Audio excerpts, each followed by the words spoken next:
Welcome back to Ben Salutes. And when I was a kid, books were mandatory to read for knowledge. It's been how long since I talked about music I love? That is downright despicable. Since I did my last salute on music, I've not only gotten into new bands, but there are a crap ton of bands I haven't talked about since then. Oy, this is gonna be a lot of work. So I better quit talking and start talking some more. Here is my third salute on music I love. Let's start out easy. The Eagles was a southern rock band that emerged into the music scene in the 70s. They had a history of conflict. Is that really surprising coming from a classic rock band? To where they eventually broke up. Then they got back together. And now there's talks that they'll break up again. They might as well just go solo and tour together as 4 separate acts. Anyway, the Eagles is a band that took a little aging for me to appreciate. Kick-hiney rockin' as bands I was used to. When I grew up, I realized it wasn't supposed to be. Their music is supposed to be calm, relaxing, and have deep meanings. I'd have to say my favorite member of the band is Joe Walsh. He knows how to work a guitar, and it's no wonder he had such a great solo career. The best way I can describe Eagles songs is they feel like driving songs. They're the perfect songs to listen to while driving in a car. If you're going on a long road trip, just put the Eagles on and you're set.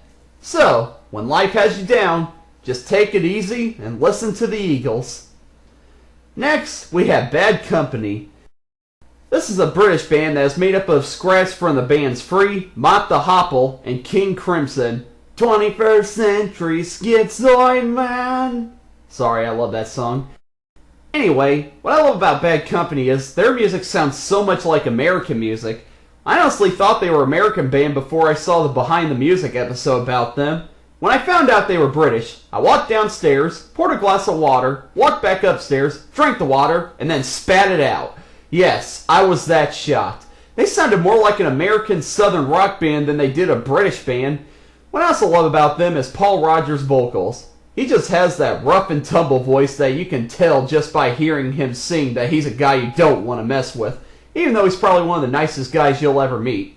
Finally, their songs have become classic rock anthems that I'm sure anyone who's not even a fan of classic rock has heard them at least once. Bottom line, that's why they call them Bad Company. We're staying in England for this next spot. I swear, the best bands come from England. I didn't say that all bands that came from England were the best. Anyway, Supertramp was a band that specialized in rock, pop, progressive rock, and art rock. They were known for making concept albums? Seriously, are they concept albums or not? The band denies that they are.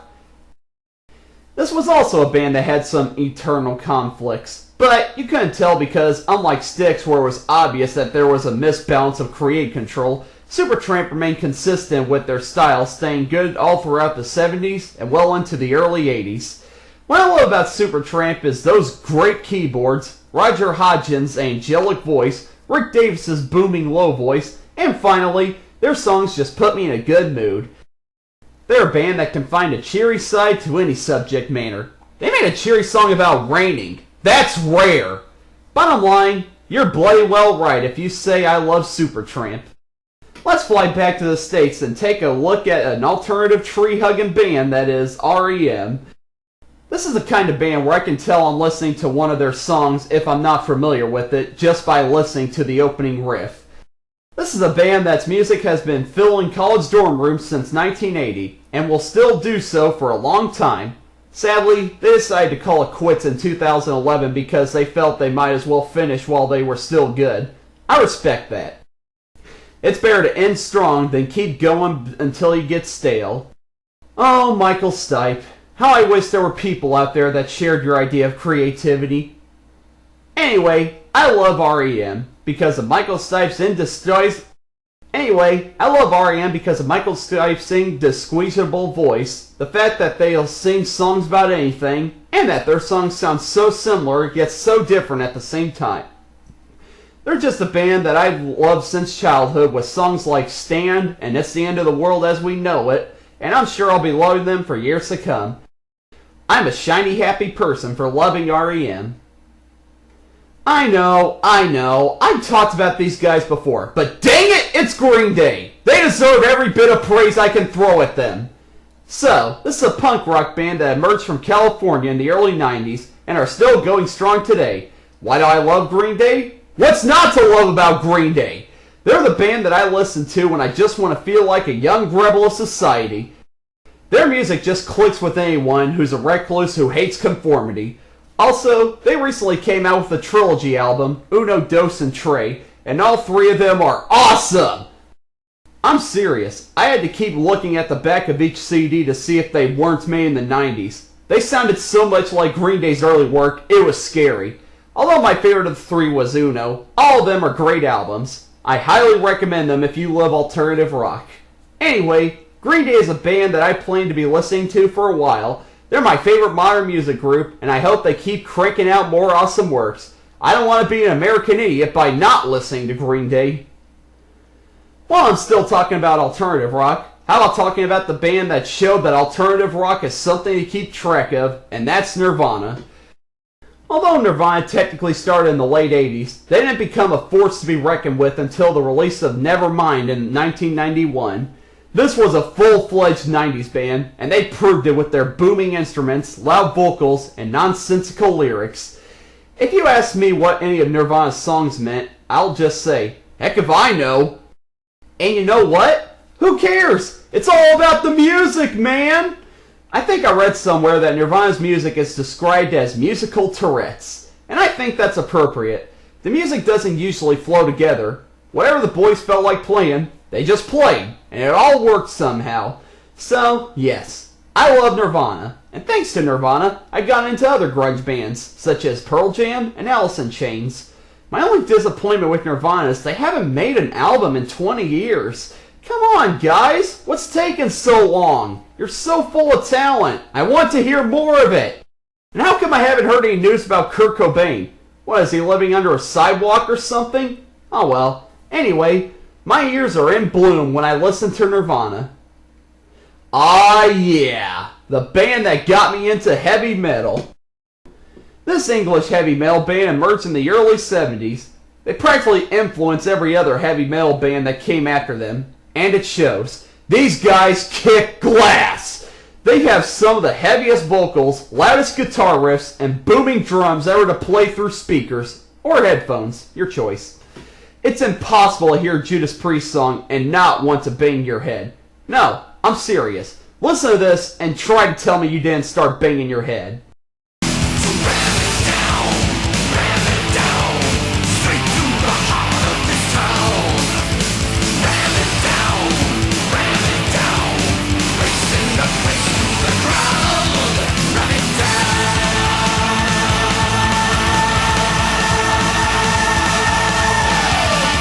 Thought so. Yeah, I think I killed plenty of brain cells banging my head to Priest music. Nothing else more I can say about these guys. I think they speak for themselves. I love living after midnight and rocking to the dawn with Judas Priest. Let's turn the music down a little bit and move on to the blues rock of Steve Miller. This guy came around in the late 60s and he hit his stride in the 70s with his whimsical guitar work and smooth vocals. To me, Steve Miller's songs are the songs that I like the first time I hear them, then I hate them the second time, then I love them the third time, and I keep loving them. I'm not a big fan of blues music because it depresses the heck out of me, but Steve Miller knows how to meld blues into rock to where he gets the best out of both genres, and it puts me in a good mood. He's got talent enough, and he has a library of great songs to listen to. I want to fly like an eagle when I hear Steve Miller songs, which will explain why I get so many broken arms. We now enter the flamboyant and heavy music of one of the most popular 80s bands, Van Halen. Van Halen emerged in 1972 in Pasadena, California, by Dutch brothers Eddie and Alex Van Halen. Although they were playing for 6 years, they didn't launch into stardom until David Lee Roth became the lead singer in 1978. They continued to skyrocket in fame until the mid-80s, when David Lee Roth decided to leave the group and go solo. Well, that soon came back to bite him in the face when Sammy Hagar then became the new lead singer, and Van Halen became even more popular, and they continued to become popular. until Hagar left in 1996, and David Lee Roth rejoined, then quit again, only for Hagar to rejoin, then quit again. And finally, David Lee Roth rejoined, and he's now the current member of the group. Ignoring the confusing lead singer switcheroos, Van Halen's music is still great. Although, you can't tell the difference between the two lead singers. Lee Roth's stint with Van Halen was more hard rocky and flamboyant, while Hagar's stint was more soaring and used keyboards heavily. If you ask me, I prefer Van Hagar. I just feel like I'm flying when I listen to Van Hagar music, but I still like Van Lee Roth. Despite the different lead singers, Van Halen's music is still tailor-made to fit the classic rock feel, and I always enjoy listening to it. Van Halen, that's what dreams are made of.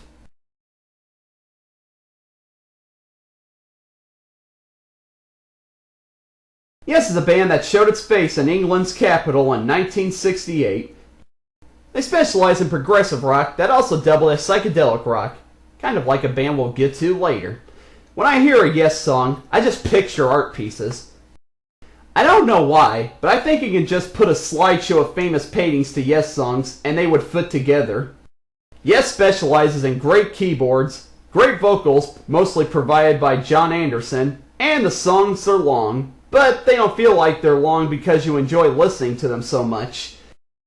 Whenever I feel like listening to psychedelic rock, all I have to say is yes. Yours is no disgrace. Give me a break, folks. I'm running out of song puns to go with each band. We now enter Oasis, an alternative rock band formed by the Gallagher brothers, Liam and Noel. This band specialized in making songs that...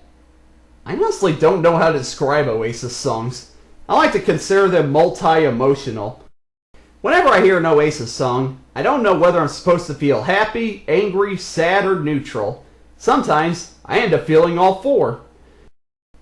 I got into this band because I liked the song Some Might Say, so I decided to get the album What's the Story, Morning Glory. It's one of the best albums I've ever heard.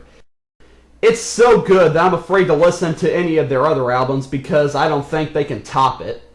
If I like a band based on only one album, then you can tell that it's a great band.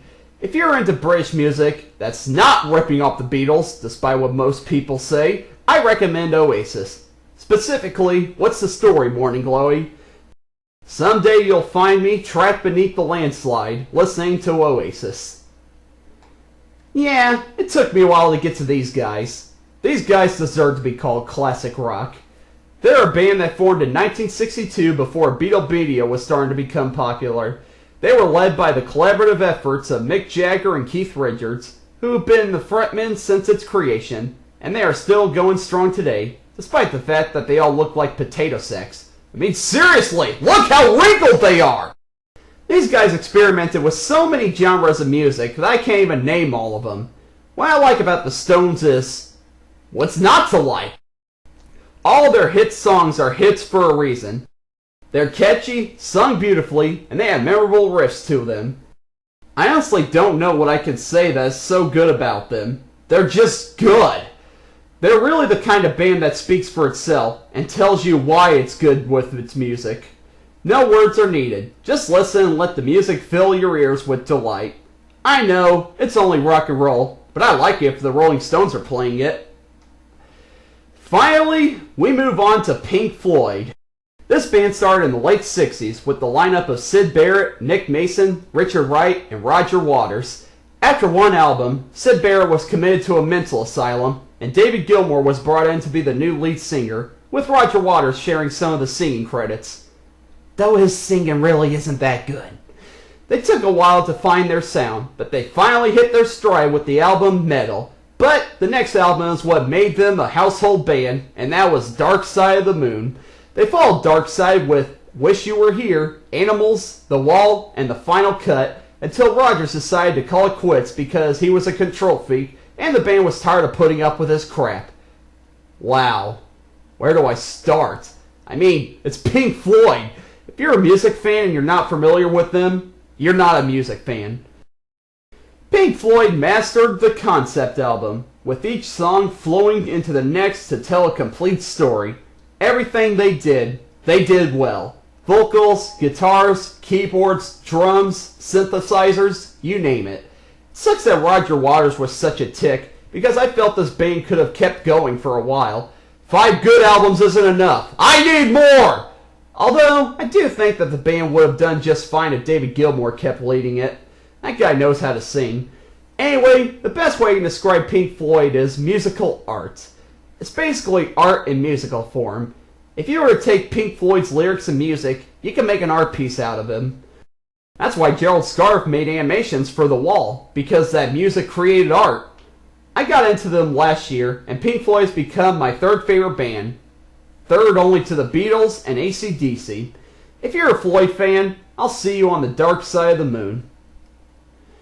Okay, there's a batch of bands and musicians I love to listen to. Do you like any of these bands? If so, comment below and my career will geek out with you. I'm Ben T. Looney, and I'm signing out. And I'm not going to rest until Nirvana makes another album. Someday you will find me caught beneath the landslide in a champagne supernova in the sky. Someday you will find me caught beneath the landslide in a champagne supernova, a champagne